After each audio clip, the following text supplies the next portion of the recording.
Hello friends, welcome to my YouTube channel. और आज मैं आपके लिए लेकर आई हूँ कहानी गुल्ली डंडा, जो लिखी है मुंशी प्रेमचंद ने। तो चलिए कहानी को शुरू करते हैं। हमारे अंग्रेज़ दोस्त माने या ना माने, मैं तो यही कहूँगा कि गुल्ली डंडा सब खेलों का राजा है। अब भी कभी लड़कों को गुल्ली डंडा खेलते देखता हूँ तो जी लोटपोट हो जाता है कि इनके साथ जाकर खेलने लग जाऊँ। ना लान की ज़रूरत, ना कोट की, ना नेट की, ना थापी की। मज़े से किसी पेड़ से एक टहनी काट ली, गुल्ली बना ली और दो आदमी भी आ जाए तो खेल शुरू हो गया। विलायती खेलों में सबसे बड़ा ऐब है कि उसके सामान महंगे होते हैं। जब तक कम से कम 1 सैकड़ा ना खर्च कीजिए, खिलाड़ियों में शुमार ही नहीं हो पाता। यहाँ गुल्ली डंडा है कि बना हर्रा फिटकरी के चौका रंग देता है। पर हम अंग्रेज़ी चीज़ों के पीछे ऐसे दीवाने हो रहे हैं कि अपनी सभी चीज़ों से अरुचि हो गई। स्कूलों में हर एक लड़के से 3-4 रुपए सालाना केवल खेलने की फीस ली जाती है। किसी को यह नहीं सोचता कि भारतीय खेल खिलाएं जो बिना दाम कौड़ी के खेले जाते हैं। अंग्रेजी खेल उनके लिए हैं जिनके पास धन है। गरीब लड़कों के सर क्यों यह व्यसन मढ़ते हो? ठीक है, गुल्ली से आंख फूट जाने का भय रहता है, तो क्या क्रिकेट से सर फूट जाने, तिल्ली फट जाने, टांग टूट जाने का भय नहीं रहता? अगर हमारे माथे में गुल्ली का दाग आज तक बना हुआ है, तो हमारे कई दोस्त ऐसे भी हैं जो थापी को बैसाखी से बदल बैठे। यह अपनी अपनी रुचि है। मुझे गुल्ली की सब खेलों से अच्छी लगती है और बचपन की मीठी स्मृतियों में गुल्ली ही सबसे मीठी है। वह प्रातःकाल घर से निकल जाना, वह पेड़ पर चढ़कर टहनियाँ काटना और गुल्ली डंडे बनाना, वह उत्साह, वह खिलाड़ियों के जमघटे, वह पदना और पदाना, वह लड़ाई झगड़े, वह सरल स्वभाव जिससे छूत अछूत अमीर गरीब का बिल्कुल भेद न रहता था, जिसमें अमीराना चोचलों की, प्रदर्शन की, अभिमान की गुंजाइश ही न थी। यह उसी वक्त भूलेगा जब जब घर वाले बिगड़ रहे हैं, पिताजी चौकी पर बैठे वेग से रोटियों पर अपना क्रोध उतार रहे हैं, अम्मा की दौड़ केवल द्वार तक है, लेकिन उनकी विचारधारा में मेरा अंधकारमय भविष्य टूटी हुई नौका की तरह डगमगा रहा है।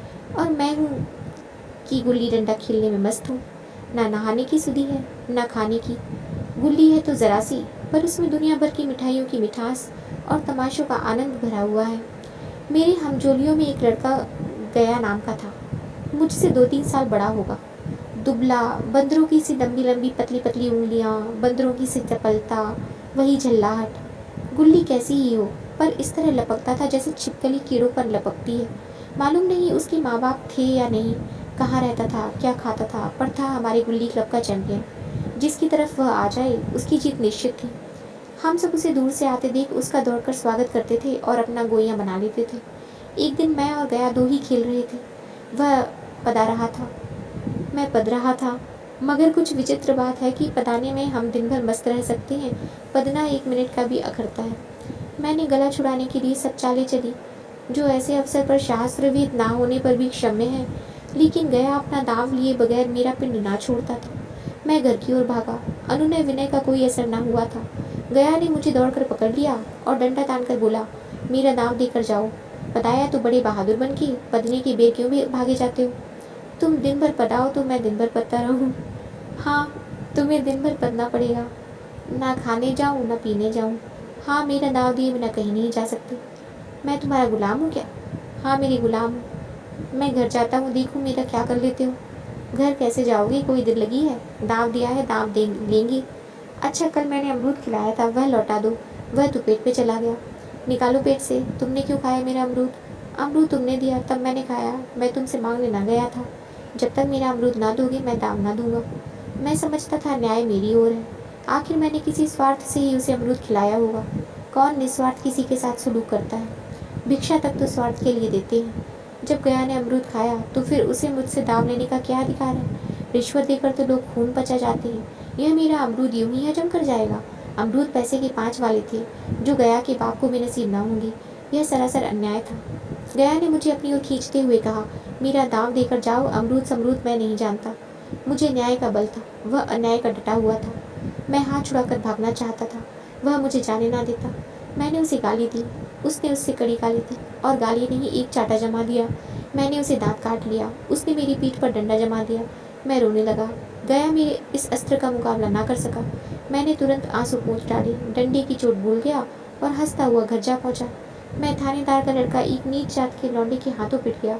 यह मुझे उस समय भी अपमानजनक मालूम हुआ, लेकिन घर में किसी से शिकायत ना थी।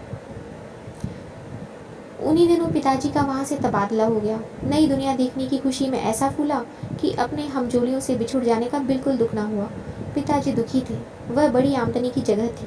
अम्मा जी भी दुखी थी, यहाँ सब चीज़ सस्ती थी और मोहल्ले की स्त्रियों से घराव सा हो गया था। लेकिन मैं सारी खुशी से के फूला न समाता था। लड़कों में जीत उड़ रहा था। वहाँ ऐसे घर थोड़े ही होते हैं, ऐसे ऐसे ऊंचे घर हैं कि आसमान से बातें करते हैं। वहाँ के अंग्रेजी स्कूल में कोई मास्टर लड़कों को पीटे तो उसे जेल हो जाए। मेरे मित्रों की फैली हुई आंखें और चकित मुद्रा बतला रही थी कि मैं उनकी निगाह में कितना स्पर्धा हो रही थी। मानो कह रहे थे, तू भगवान हो भाई, जाओ, हमें तो इसी उजड़ ग्राम में जीना है और मरना भी। 20 साल गुजर गए। मैंने इंजीनियरिंग पास की और इसी जिले का दौरा करता हुआ उसी कस्बे में पहुंचा और डाक बंगले में ठहरा। उस स्थान को देखते ही इतनी मधुर बाल स्मृतियाँ हृदय में जाग उठी कि मैंने छड़ी उठाई और कस्बे की सैर करने निकला। आंखें किसी प्यासे पथिक की भांति बचपन की उन क्रीड़ा स्थलों को देखने के लिए व्याकुल हो रही थी, पर उस परिचित नाम के सिवा वहाँ और कुछ परिचित ना था। जहाँ खंडहर था वहाँ पक्के मकान खड़े थे, जहाँ बरगद का पुराना पेड़ था वहाँ अब एक सुंदर बगीचा था। स्थान की काया पलट हो गई थी। अगर उसके नाम और स्थिति का ज्ञान ना होता तो मैं उसे पहचान भी ना सकता। बचपन की संचित और अमर स्मृतियां बाहें खोले अपने उन पुराने मित्रों से गले मिलने को अधीर हो रही थी, मगर वह दुनिया बदल गई थी।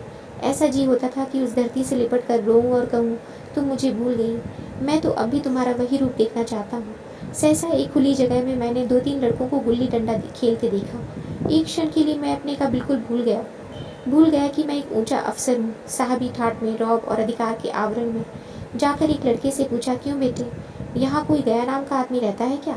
एक लड़के ने गुल्ली डंडा समेटकर स्वयं स्वर में कहा, कौन गया? गया चमार? मैंने यूं ही कहा, हाँ हाँ वही। गया नाम का कोई आदमी है तो शायद वही हो। हाँ है तो जरा उसे बुला सकते हो? लड़का दौड़ता हुआ गया और एक क्षण में एक 5 हाथ काले देव को साथ लिए आता दिखाई दिया। मैं दूर से ही पहचान गया। उसकी ओर लपकना चाहता था कि उसके गले लिपट जाऊं, पर कुछ सोचकर रह गया। बोला, कहो गया, मुझे पहचानते हो? गया ने झुककर सलाम किया। हाँ मालिक, भला पहचानूंगा क्यों नहीं। आप मजे में हो? बहुत मजे में। तुम अपनी कहो। डिप्टी साहब का साइस हूँ। मतई, मोहन, दुर्गा सब कहाँ हैं, कुछ खबर है? मतई तो मर गया, दुर्गा और मोहन दोनों डाकिया हो गए हैं। आप? मैं तो जिले का इंजीनियर हूँ। सरकार तो पहले ही बड़े ज़हीन थे। अब कभी गुल्ली डंडा खेलते हो? गया ने मेरी ओर प्रश्न भरी आंखों से देखा। अब गुल्ली डंडा क्या खेलूंगा सरकार, अब तो धंधे से छुट्टी नहीं मिलती। आओ आज हम तुम खेलें, तुम पदाना हम पदेंगे। तुम्हारा एक दाम हमारे ऊपर है, वह आज ले लो। या बड़ी मुश्किल से राजी हुआ। वह ठहरा टके का मजदूर, मैं एक बड़ा अफसर। हमारा और उसका क्या जोड़। बेचारा झेप रहा था, लेकिन मुझे भी कुछ कम झेपना थी। इसलिए नहीं कि मैं गया के साथ खेलने जा रहा था, बल्कि इसीलिए कि लोग इस खेल को अजूबा समझकर इसका तमाशा बना देंगे और अच्छी खासी भीड़ लग जाएगी। उस भीड़ में वह आनंद कहाँ रहेगा, पर खेले बगैर तो रहा नहीं जाता। आखिर निश्चय हुआ कि दोनों जने बस्ती से बहुत दूर खेलेंगे और बचपन की उस मिठाई को खूब रस से ले लेकर खाएंगे। मैं गया को लेकर डाक बंगले पर गया और मोटर में बैठकर दोनों मैदान की ओर चले। साथ में एक कुल्हाड़ी ले ली।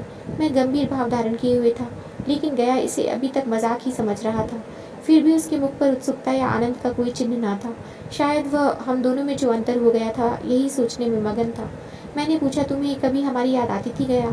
सच कहना, गया झेपता हुआ बोला, मैं आपको याद करता हुजूर, किस लायक हूँ। भाग्य में आपके साथ कुछ दिन खेलना बता था, नहीं मेरी क्या गिनती। मैंने कुछ उदास होकर कहा, लेकिन मुझे तो बराबर तुम्हारी याद आती थी। तुम्हारा वह डंडा जो तुमने तान कर जमाया था, याद है ना? गया ने पछताते हुए कहा, वह लड़कपन था सरकार, उसकी याद ना दिलाओ। वाह, वह मेरे बाल जीवन की सबसे रसीदी याद है।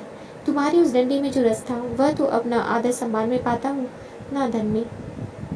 इतनी देर में हम बस्ती से कोई 3-4 मील निकल आए। चारों तरफ सन्नाटा था। पश्चिम की ओर कोसों तक भीमताल फैला हुआ है, जहाँ आकर हम किसी समय कमल पुष्प तोड़ लेते थे और उसकी झुमक बनाकर कानों में डाल लेते थे। जेठ की संध्या केसर में डूबी चली जा रही है।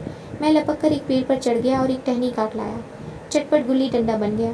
खेल शुरू हो गया। मैंने गुच्छी में गुल्ली रखकर उछाली। गुल्ली गया के सामने से निकल गई। उसने हाथ लपकाया जैसे मछली पकड़ रहा हो। गुल्ली उसके पीछे जाकर गिरी। यह वही गया है जिसके हाथों में गुल्ली जैसे आप ही आकर बैठ जाती थी। वह दाहिने बाएं कहीं हो, गुल्ली उसकी हथेली में ही पहुंचती थी। जैसे गुल्लियों पर वशीकरण डाल देता हूँ। नई पुरानी पुरानी गिल्ली, छोटी गिल्ली, बड़ी गिल्ली, नोकदार गुल्ली, सपाट गुल्ली सभी उससे मिल जाती थी। जैसे उसके हाथों में कोई चुंबक हो, गुल्लियों को खींच लेता हो। लेकिन आज गुल्ली को उससे प्रेम न रहा। फिर तो मैंने बताना शुरू किया। मैं तरह तरह की धांधलियाँ कर रहा था। अभ्यास की कसर बेईमानी से पूरी कर रहा था। कुछ जाने पर भी डंडा खुल जाता था। हालांकि शास्त्र के अनुसार गया की बारी आनी चाहिए थी। गुल्ली पर ओछी चोट पड़ती और वह जरा दूर पर गिर पड़ती तो मैं चपट कर उसे खुद उठा लेता और दोबारा टांग लगाता। गया यह सारी बेकायदगियाँ देख रहा था पर कुछ न बोलता, जैसे उसे वह सब कायदे कानून भूल गए। उसका निशाना कितना अचूक था। गुल्ली उसके हाथ से निकलकर टन से डंडे से आकर लगती थी। उसके हाथ से छूटकर उसका काम था डंडे से टकरा जाना। लेकिन आज वह गुल्ली डंडे में लगती ही नहीं। कभी दाहिने जाती, कभी बाएं, कभी आगे, कभी पीछे। आधा घंटा बताने के बाद एक गुल्ली डंडे में आ लगी। मैंने ध्यान ली कि गुल्ली डंडे में नहीं लगी, बिल्कुल पास से हो गई, लेकिन लगी नहीं। गया ने किसी प्रकार का असंतोष प्रकट नहीं किया। ना लगी होगी। डंडे में लगती तो क्या मैं बेईमानी करता? नहीं भैया, तुम भला बेईमानी क्यों करोगे? बचपन में मजाल था कि मैं ऐसा घपला करके जीत बचता। यही गया गर्दन पर चढ़ बैठता, लेकिन आज मैं उसे कितनी आसानी से धोखा दिए चला जाता था। गधा है, सारी बातें भूल गया। सहसा गुल्ली फिर डंडे से लगी और इतनी जोर से लगी जैसे बंदूक छूटी हो। इस प्रमाण के सामने अब किसी तरह की धांधली करने का साहस मुझे इस वक्त भी ना हो सका। लेकिन क्यों ना एक बार सबको झूठ बताने की चेष्टा करूं। मेरी हरज की क्या है? मान गया तो वाह वाह, नहीं दो चार हाथ पदना ही तो पड़ेगा। अंधेरे का बहाना करके जल्दी से छुड़ा लूंगा, फिर कौन दाम देने आता है। गया ने विजय के उल्लास में कहा, लग गई लग गई। टन से बोली। मैंने अनजान बनने की चेष्टा करके कहा, तुमने लगते देखा? मैंने तो नहीं देखा। टन से बोली है सरकार। और जो किसी ईंट से टकरा गई हो? मेरे मुख से यह वाक्य उस समय कैसे निकला, इसका मुझे खुद आश्चर्य है। इस सत्य को जुटलाना वैसा ही था जैसे दिन को रात बताना। हम दोनों ने गुल्ली को डंडे में जोर से लगते देखा था, लेकिन गया ने मेरा कथन स्वीकार कर लिया। हाँ, किसी ईंट में ही लगी होगी। डंडे में लगती तो इतनी आवाज़ ना आती। मैंने फिर बताना शुरू कर दिया, लेकिन इतनी प्रत्यक्ष धांधली कर लेने के बाद गया की सरलता पर मुझे दया आने लगी। इसीलिए जब तीसरी बार गुल्ली डंडे में लगी तो मैंने बड़ी उदारता से दांव देना तय कर लिया। गया ने कहा, अब तो अंधेरा हो गया है भैया, कल पर रखो।